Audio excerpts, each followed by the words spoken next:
Iran ने अपनी underground missile city की एक सनसनीखेज नुमाइश कर दुनिया को दंग कर दिया है। तेहरान टाइम्स के मुताबिक ईरान के इस्लामिक रिवोल्यूशनरी गार्ड कॉर्प्स ने बीते रोज अपने सबसे बड़े अंडरग्राउंड मिसाइल शहरों में से एक को दुनिया के सामने पेश किया। ये IRGC एरोस्पेस फोर्स के सैकड़ों अंडरग्राउंड मिसाइल शहरों में से एक है, जिसमें हजारों सटीक गाइडेड मिसाइलें हैं। इन मिसाइलों में इमाद, सजील, कदरे, खैबर शिकन और हज कासिम जैसी खतरनाक मिसाइलें शामिल हैं। नुमाइश के दौरान दुनिया से खिताब करते हुए आर्म फोर्सेस के chief of staff major general Mohammad Hossein Bagheri ने कहा, ईरान का लोहे का पंजा पहले के मुकाबले आज कहीं ज्यादा मजबूत है। कमांडर ने आगे बताया कि इजराइल के खिलाफ कुछ रोज पहले हमारे ऑपरेशन ट्रू प्रॉमिस 2 के दौरान इस्तेमाल किया गया मिलिट्री पावर तो कुछ भी नहीं था, ये उससे 10 गुना ज्यादा मजबूत है और फौजी कुव्वत पैदा करने के लिए जरूरी सभी मिलिट्री रिसोर्सेज हमने बना लिए हैं। ताकत के इस तवाजुन में हमारे दुश्मन मुमकिन तौर पर पीछे रह जाएंगे। कुल मिलाकर ईरान ने अमेरिका, इजराइल समेत पूरी दुनिया को खुले तौर पर खबरदार कर दिया है कि अगर उस पर किसी ने आंख उठाकर भी देखी तो अंजाम वो होगा कि दुनिया सदियों तक भूल नहीं पाएगी। ईरान का अपने दुश्मनों को अपनी ताकत और पावर दिखाना,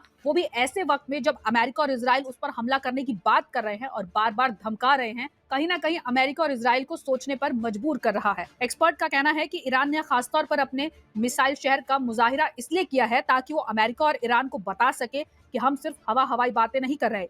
हो सकता है कि अमेरिका या इजराइल की एक छोटी सी गलती उनके लिए अब की बात भारी पड़ जाए। दूसरी तरफ ईरान सपोर्टेड हूती ने अमेरिकी जहाज और इजराइल के तेल अवीव पर दोबारा हमले करके ट्रंप और नेतन्याहू की नींद उड़ा दी। कई दिन से लगातार हमले करके हूती ने ट्रंप को, नेतन्याहू को बेचैन कर रखा है। हूती को रोक पाना इजराइल और अमेरिका के लिए नामुमकिन हो गया है।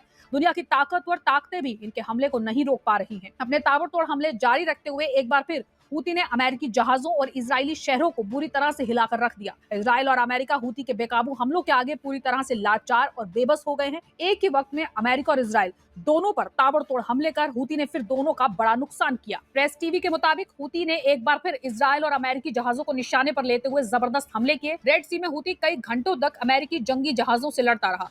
यमन के हूती ने बयान जारी कर कहा कि उनकी मिसाइल, ड्रोन और नेवी यूनिट्स ने मुश्तरका तौर पर रेड सी में दुश्मन अमेरिकी जहाजों को निशाना बनाते हुए एक फौजी मुहिम चलाई, जिसमें अमेरिकी air carrier USS Harry S Truman भी शामिल है।